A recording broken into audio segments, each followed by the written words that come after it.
A day after President Obama named her his Supreme Court nominee, a statement made by Judge Sonia Sotomayor from 8 years ago has sparked a new conservative backlash led by Newt Gingrich. CBS News correspondent Wyatt Andrews joins us from the Supreme Court with the story. Good morning, Wyatt.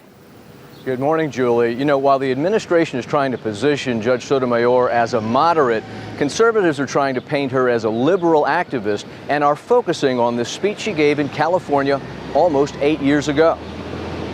In that 2001 lecture, the judge was reflecting on judicial wisdom and then said, "I would hope that a wise Latina woman with the richness of her experiences would more often than not reach a better conclusion than a white male who hasn't lived that life." Former House Speaker Newt Gingrich on his blog called that a form of racism that would cause outrage if spoken by a white nominee. "Imagine," he wrote, "if a nominee said, 'My experience as a white man makes me better than a Latina woman.' Wouldn't they have to withdraw?" Gingrich added, "Any Latina woman racist should also withdraw." Her decisions do seem to reflect her statement of racial personal bias. But the judge's defenders say in context she was stating the obvious, that anyone's wisdom depends on their experience. I think it's almost a truism that people as judges base their rulings on their whole array of life experiences. So I just think that's a non-issue.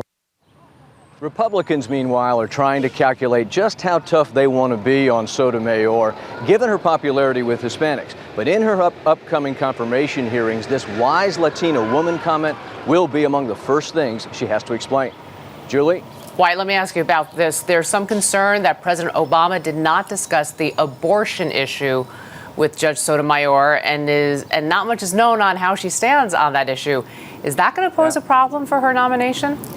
Julie, it's going to be a very big issue. You know, the president was very clear in the campaign he was going to appoint a pro-abortion rights nominee, and now it turns out he didn't even ask Sotomayor about Roe versus Wade. Maybe someone else in the White House did. But for pro-abortion rights groups, they want Democrats to make Roe versus Wade the first question they ask of Judge Sotomayor. CBS's Wyatt Andrews. Thanks, Wyatt.